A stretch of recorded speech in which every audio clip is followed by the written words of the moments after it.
그 어려움과 또 다행스러움이 겹치는 선거였다. 저는 그렇게 생각합니다. 예. 워낙 기울어진 운동장에서 시작을 했기 때문에 이 선거를 정말 치를 수 있었을까 이런 걱정이 됩니다. 그래도 그동안에 굉장히 어려운 상황에서도 우리가 재건을 이루어왔다.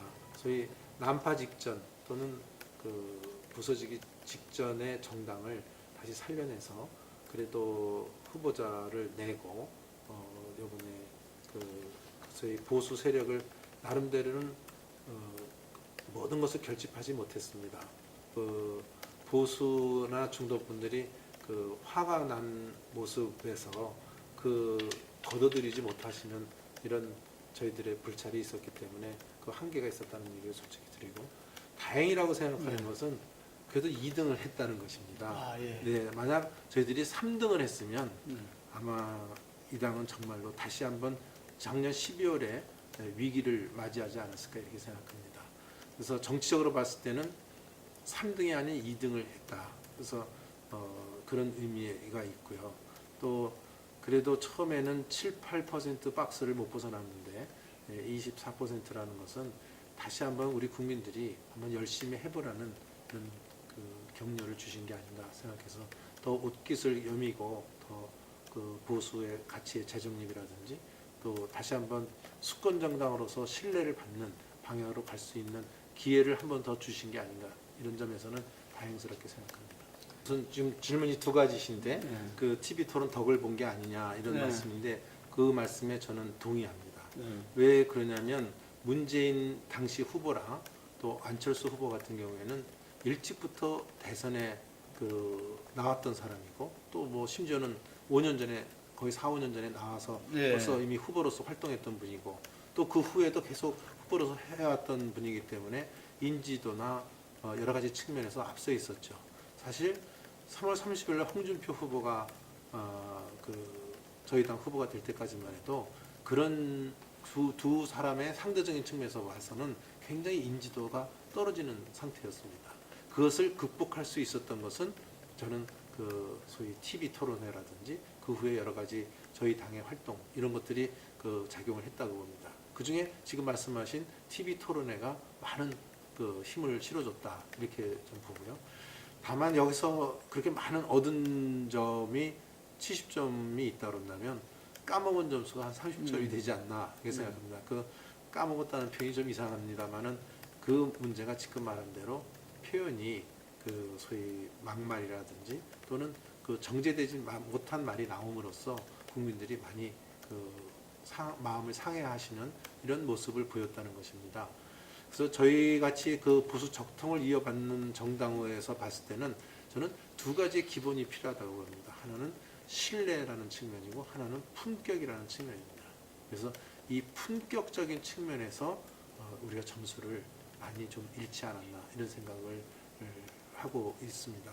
물론 일부에서는 조금 더 직설적이고 시원하게 말하니까 뭐 홍카콜라라는 뭐 별명도 주셨지만 아마 그 측면보다는 많은 보수 중도의 분들은 그 좀 정제되지 못한 말에 많은 그 비판을 주신 게 아닌가 이런 점을 저희들은 잘 알고 있습니다. 그래서 이제 앞으로가 언제까지가 앞으로인지는 제가 모르겠습니다만은 지금 하여튼 저희 지금 복당된 분이 좀 13분이 들어오시지 않았습니까? 그 전에 있었던 한 90여 명의 가까운 의원들 중에 3분의 2 정도는 탄핵을 반대했던 분들입니다. 그러니까 찬성과 반대가 지금 섞여 있는 것이 우리 당의 인적 분포죠. 그런데 사실 이번에 바른정당 나왔다 복당한 분들은 탄핵을 찬성하고 나가시면서 당시 새누리당에 대해서 이 당은 없어져야 될 정당이라고 하고 나간 분들입니다. 그분들이 다시 복당하는 것에 대해서 마음이 편치 못하죠. 그 중에서 몇 분은 또 청문회에서 맹활약을 했죠. 그렇습니다. 그러다가 또 저 말씀하신 대로 국조위에서 활동하는 걸 보면 대통령한테 먼저 뇌물죄를 적용한다고 다른 당보다도 먼저 언급을 하고 하는 것이 우리 어떤 기본적인 측면에서 봤을 때는 어떤 배반적 성격을 많이 띄었기 때문에 여기에 대해서 역감정을 가진 분들이 저는 꽤 있다고 봅니다. 그래서 선거 전에 대선 전에 이 복당하는 문제에 대해서는 우리 당의 반발이 심했습니다. 근데 이제 선거가 막상 끝나고 나니까 이제 그 모든 걸 과거를 그래도 덮고 다 이제 융화해서 새롭게 화합의 차원으로 가자 하는 분위기가 많이 조성이 됐습니다. 그래서 이런 분위기가 계속 조성돼 나간다고 한다면 앞으로 떨어져 나간 바른정당과 같이 가야 되지 않나 이런 의견을 제시하는 의원들이 많이 있습니다. 다만 모든 것이 과일도 익어야 따는 것처럼 지금 현재 분위기는 익지는 않았습니다.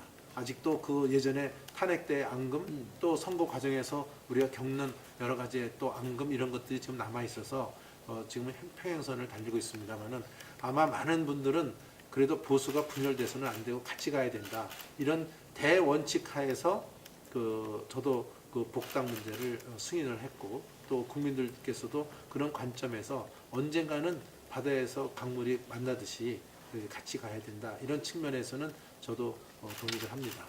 그렇지만 그런 분위기가 무르익도록 저희들도 노력을 해가겠습니다. 다음 지방선거까지는 뭐 만약에 한다면 해야 되죠. 네, 많은 분들이 그렇게 얘기를 하고 있습니다. 지방선거에서도 이렇게 저희 자유한국당과 바른정당이 이렇게 분열돼서 가서는 어쩌면 공멸할 수도 있는 게 아니냐 이런 위기의식을 갖는 분들이 많이 있습니다. 그래서 한번 지방선거 전까지는 좀 우리가 더 화합의 바다로 갔으면 좋겠다 하는 의견이 당내에 많이 있다 이런 말씀을 드리겠습니다. 그 말씀이 옳은 말씀이라고 봅니다.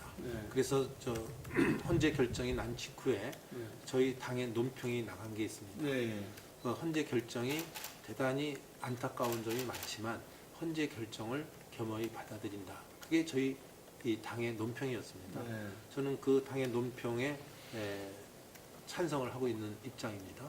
하지만 일부 그 보수 세력이라고 할까요? 보수 그룹 중에서는 그 결정을 받아들이기가 어렵다 하는 입장을 아직도 견지하시는 분들이 있습니다.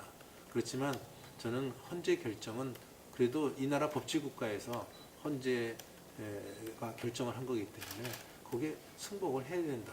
그렇지 않으면 이 나라의 법질서는 유지될 수 없다고 봅니다. 그렇지만 헌재 결정은 이제 헌재 결정대로 결정이 져서 박근혜 대통령께서도 그걸 받아들이고 청와대에서 삼성동으로 이사하신 거 아니겠습니까? 그건 헌재 결정을 일단 따르겠다. 그렇지만 나는 정말 뇌물죄를 적용을 했는데 이런 점에서는 나는 억울하다고 판단이 돼서 지금 이제 재판이 진행되고 있기 때문에 그래서 헌재 결정은 대통령직에서 물러나냐 안 물러나냐의 판결이고 구체적인 법리적인 판단에서 판단은 재판에서 이루어진다. 그러니까 헌재 결정은 어느 정도 정치적인 요소가 가미돼 있다. 저희들은 그런 점을 감안하고 있습니다. 기소가 되면 우리 당헌회의에서 당연히 당원권 정지가 돼 있습니다.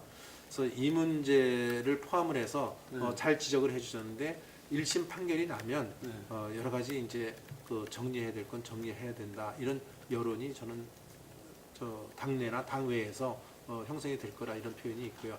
다만 이 재판이 저희들이 정치권이 관여하는 게 아니라 공정한 재판이 될 수 있도록 그런 여건이 조성이 돼야 되고 적어도 이 법리적으로 대통령이 정말로 이런 죄를 졌는지에 대한 사법적 판단이 정확하게 나와야 된다. 그거를 기다리는 것이 우리의 자세다 이렇게 보고요. 그 후에 여러 가지 정치적 판단에 대해서는 저희들이 판결 결과가 나온 뒤에 여러 가지의 정치 환경이라든지 여론을 보고 결정하도록 이렇게 하겠습니다. 이번에 선거 후에 지지율이 빠진 건 전 두 가지 요인이 있다고 봅니다. 하나는 이제 아무래도 승리를 얻은 더민주당이라든지 문재인 정부의 개혁 드라이브가 걸리기 때문에 아무래도 승리한 정당이 되게 한이문 케이스로 한 6개월은 약발이 간다 이런 말도 있지 않습니까?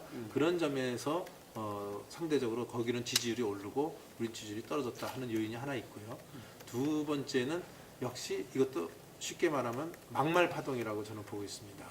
그 뒤에 홍준표 후보 같은 경우에는 소위 페북을 통해서 바퀴벌레 얘기가 나오고 또 소위 예전에 구친박 쪽에서는 또 낯설 얘기가 나오고 이런 것들이 국민들한테는 아직도 이 당이 정신을 못 차렸구나 그 말의 언사로서 굉장히 비판의 시각을 하신 걸로 저희는 그렇게 알고 있습니다. 그래서 저는 이번에 지지율이 더 떨어지지 않았나 이렇게 봅니다. 그래서 이제 저희들의 대책은 두 가지입니다. 한 가지는 투 트랙으로 가야 되는데 하나는 뭐냐면 우리 당이 왜 대선에서 패배를 했는지 또 이런 요인 분석을 통해서 앞으로 우리는 어떤 방향으로 나아가야 될지 어떤 쇄신의 방향으로 나아가야 될지 이런 것들이 심도 있게 내실 있게 진행돼야 된다 이렇게 봅니다. 그리고 두 번째로는 더 사실은 국민들한테 효과적으로 가시적으로 빠르게 등장할 수 있는 것은 이 원내 전략입니다. 이거 보니까 저당이 자유한국당이 제일 야당은 됐지만 비록 야당은 됐지만 그래도 우리 국민들이 가려워하고 궁금해하고 해야 될 일을 제대로 짚고 제대로 야당으로서의 역할을 하는 이 원내의 모습을 보여드렸을 때 저는 국민들의 그 신뢰도라든지 지지도는 급격하게 올라갈 수 있다고 봅니다. 그래서 적어도 저는 제가 원내대표로서 올해 연말까지가 제 임기입니다만은 12월까지 제가 이런 원내 전략을 통해서 국민들께 야당으로서의 모습 그것은 아마 강한 야당의 모습이고 또 한편으로는 합리성을 가진 야당이고 세 번째는 그래도 수권 정당으로서의 정책 정당으로서의 세 가지를 병행해 나가서 저희들이 지지도를 제고시키는데 총력을 기울일까 이렇게 생각하고 있습니다. 그럼 뭐 전적으로 그 말씀에 동감합니다. 그러니까 그것도 이제 저희들이 해야 될 일인데 특히 이 문제가 이 쇄신의 측면에서 나타날 거로 봅니다. 그러니까 임명진 위원장 했을 때도 소위 삼정 쇄신이라는 표현을 썼습니다만은 정당 쇄신, 정책 쇄신, 정치 쇄신 이런 측면에서 저희들이 어떤 스탠스를 갖고 어떤 안을 갖고 착실히 실행해 나가느냐 이런 모습을 보일 거라 이렇게 봅니다. 그래서 이런 쇄신의 측면에서 저희 당이 앞으로 해나가야 될 일도 이번에 지금 비대위가 이제 한 달 남짓밖에 더 할 수가 없기 때문에 새 지도부가 이런 측면에서의 삼정 쇄신에 대한 드라이브가 강하게 걸리고 새 지도부가 리더십을 발휘해서 국민한테 신뢰를 얻는 이런 것 쪽으로 가야 된다 이렇게 보고요. 거기에 정책 쇄신 측면을 저는 많이 강조를 하고 싶습니다. 지금 새로 된 문재인 정부가 내세운 여러 가지 공약이나 정책이 아직 덜 익은 정책이나 공약이 많기 때문에 이것을 우리의 정책으로서 또 국민이 원하는 정책으로서 전환시켜 나가는 그러한 모습이 저는 바람직하다 이렇게 보고 있습니다. 계파 싸움이라고 그래갖고 예전에 구친박이 등장하는 모습 또는 또 그밖에 지금 계파라는 건 그렇게 없는 것 같아요. 그래서 하여튼 이런 모습들이 계파의 싸움이다. 그게 아니고 정말 전당대회가 축제의 모습 아니면 정말 될 사람을 제대로 뽑았다. 이런 인식을 받아야 되기 때문에 저희들이 이번에 경선 과정에서 조금 저희들이 기존에 해왔던 경선 방식을 좀 지양을 하고 조금 더 토론과 또 실제로 권역에서의 어떤 북콘서트 같은 이런 것을 통해서 보다 당원들과 국민들이 조금 더 판단을 해서 결정하도록 어떤 계파가 움직여서 한 사람을 미는 것이 아니라 실질적인 당원들이 선출해주는 그런 당대표가 나오도록 그런 방식을 고려하도록 하겠습니다. 시스템 자체를 예를 들면 바꾸겠다는 뭐 거구나. 국민 면접 방식이라는 것도 예. 도용할 수도 있고 예. 저희 끝장 어떤 토론을 통해서도 할 수 있고 여러 가지 방식을 좀 다양하게 해서 예전에는 후보자가 혼자서 연설하는 걸로 가서 표를 찍는 형식이었는데 좀 이 경선 과정을 좀 다양화하도록 이렇게 계획을 좀 하고 있다는 말씀을 드립니다. 점수 준다면 저도 한 80점은 주고 싶습니다. 예. 왜냐하면 후하게 주시네요. 그건 상대적인 겁니다. 아. 앞에 박근혜 대통령이 그런 모습을 보이지 못했기 때문에 상대적인 것이기 때문에 효과가 높이 올라갈 수밖에 없다. 그러니까 국민들 입장에서는 예전에 안 그랬는데 뭔가 좀 가까이 하려는 어떤 그런 정신 소통의 정신이 있는 것 같으니까 점수를 후하게 줄 수 있다 이렇게 생각을 하고요. 다만 이것이 저는 쇼잉으로 보일 수도 있다. 네, 이게 이게 과연 진정성 있게 하시는 건지 네. 이제 조금 시간이 지나 보면 그것이 진 면목이 드러날 거다 예, 예. 이렇게 봅니다.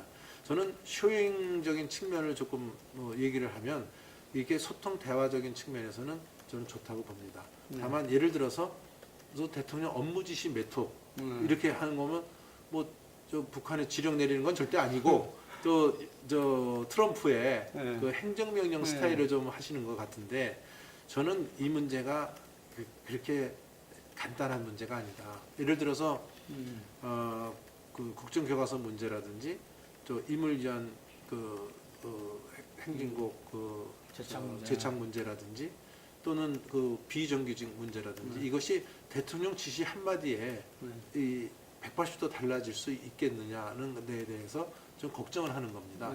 그것은 무슨 얘기냐면 그동안 이 문제가 3, 4년 동안 적어도 계속 어떤 다른 생각을 가진 사람들 간에 알력이 계속 있어왔던 구조적인 문제인데 이걸 대통령 지시 한마디에 해결이 됐다?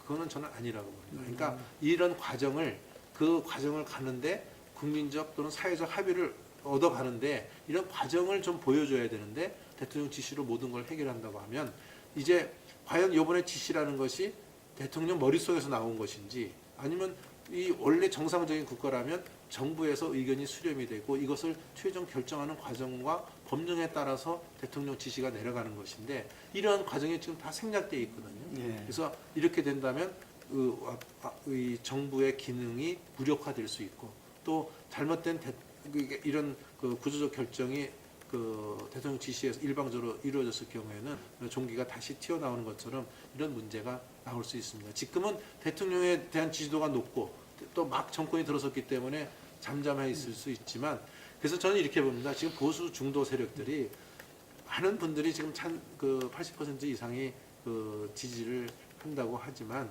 저는 그 지지도를 조사하는 그 한계가 어디까지인지 모르겠습니다. 샘플링이. 그렇지만 많은 보수 중도 사람들은 지금 대통령 하는 모습을 주시해서 보고 있을 거다. 예. 과연 이것이 진정성 있는 것으로 소통의 정치를 하려고 하시는 건지 아니면 너무 지금 업돼 있어서 쇼잉으로 나타나는 게 아닌가 이런 점도 지금 국민들이 보고 있을 것이다 이렇게 봅니다. 조금 시간을 지나면서 예. 지켜보도록 하겠습니다. 우선 정치인들이 사진 찍을 때는 되게 많이 웃습니다. 예. 하지만 속마음은 어떻게 생각을 하고 있는지 그건 아무도 알 수 없는 게 우리 정치인들이 아닌가 이런 예. 생각을 합니다. 지금은 문재인 대통령이 됐지만 우리 국회 구조로 봐서는 어느 분이 대통령이 됐어도 이번에 여소야대에서 출발하는 예. 대통령이기 때문에 협치를 얘기하지 않을 수 없습니다. 예. 그건 누가 됐든지 간에 문재인 대통령뿐만 아니라 어느 누가 대통령이 됐어도 협치를 들고 나갔을 것입니다. 그건 당연합니다. 그래서 그런 측면이 있는데 저는 정말로 협치의 정신이 살아나서 이 나라가 그동안 시험해보지 못했던 다당제 체제에서의 정치권의 성숙도를 한번 보여줬으면 좋겠다. 그 점에서는 저는 긍정적으로 생각을 하고 앞으로 그런 방향으로 갔으면 좋겠다는 데에 대해서는 이의가 없습니다. 다만 지금은 여소야대니까 협치지만 앞으로 정치 지형이 변하고 또 어떤 정치 환경이 변했을 때 이 지금의 협치의 모습이 결국은 나중에는 일방적 형태. 그러니까 앞으로 만약에 문재인 정부가 이번만이 아니고 다음에도 또 연결되는 집권을 하기 위한 여러 가지 그 계획 중에 지금의 여건은 협치니까 협치로서의 성숙도를 보이지만 환경이 달라졌을 때는 또 일방적 지시라든지 일방적 어떤 그 독성과 독주로 나타날지 이런 것들을 저는 걱정하고 있습니다. 지금은 협치라는 피상적인 것이 우리 앞에 다가 있지만 속에는 지금 다른 어떤 마음을 갖고 있을지에 대해서 저희들은 경계를 하고 있는 것입니다. 그래서 이 점에 대해서 저희들이 좀 보면서 여러 가지 저희들로서 제1야당으로서의 길은 오로지 국민의 눈높이에서 국민을 향한 그 행보와 생각을 할 때 저는 국민들이 지지해 줄 수 있지 않을까 이렇게 보고 다시 한번 저희들이 수권 정당으로서 나갈 수 있도록 올곧은 길을 가도록 이렇게 노력하겠습니다. 우선 대통령이 되게 선거 전과 선거 후가 이 개헌에 대한 마음이 달라져 왔던 것이 과거였는데 네. 그래도 다행스럽게 네. 문 대통령은 이 약속을 지키려고 하는 모습에 대해서는 아주 공감을 표시합니다. 다만 지금 질문 주신 대로 과연 그 권력구조 형태라든지 이런 것들을 만들어낼 수 있을 것인가 합의안을 이 문제에 대해서는 지금 사실 2월 달에 문재인 후보가 반대하는 바람에 개헌의 열기라고 그럴까요? 개헌의 진도는 꺾였습니다.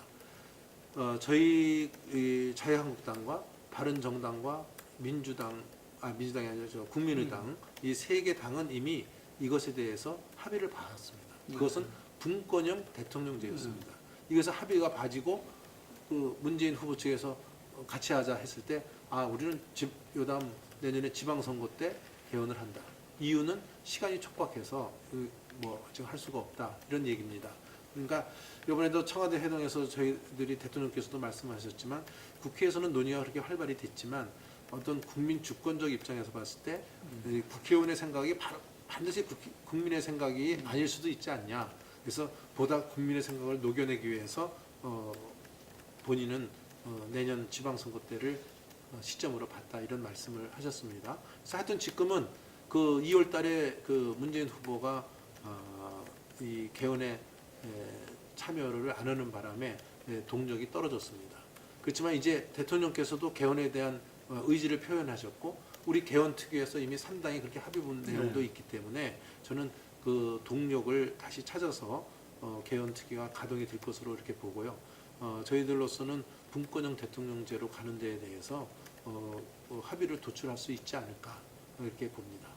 대통령께서는 4년 중임제를 이야기했지만 분권형도 협의할 수 있다 이렇게 이야기를. 그러니까 그렇죠. 분권형 이제 대통령제 4년제이지만 저희도 분권형 대통령제이지만 그 대통령은 4년으로 갈 수 있는 이런 거기 때문에 그건 타협을 받을 수 있다고 봅니다. 다만 그게 분권형이냐 아니면 지금과 같은 대통령 중심제냐.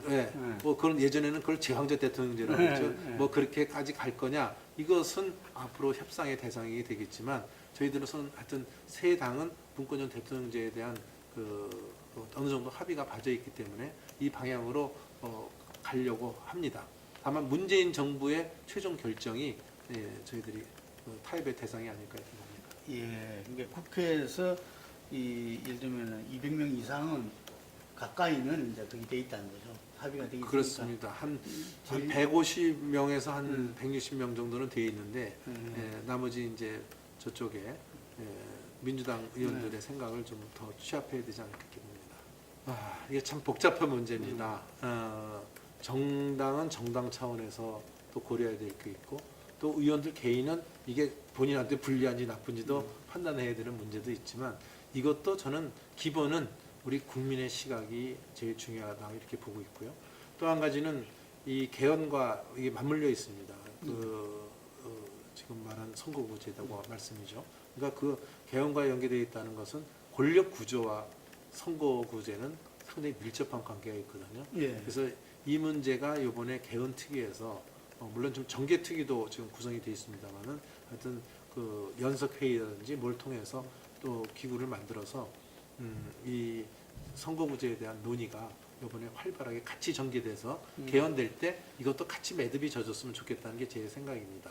그래서 지금 그동안 많이 놓여있던 뭐 석패율제라든지 여러 가지 중대선거구제 문제라든지 여러 가지 문제에 대해서는 그동안은 정당과 아까 의원들의 유불리에 따라서 판단이 이루어졌지만 우리 국민적 시각에서 새로운 그 선거제도가 타협이 되고 또 탄생이 되기를 저는 바라고 있습니다.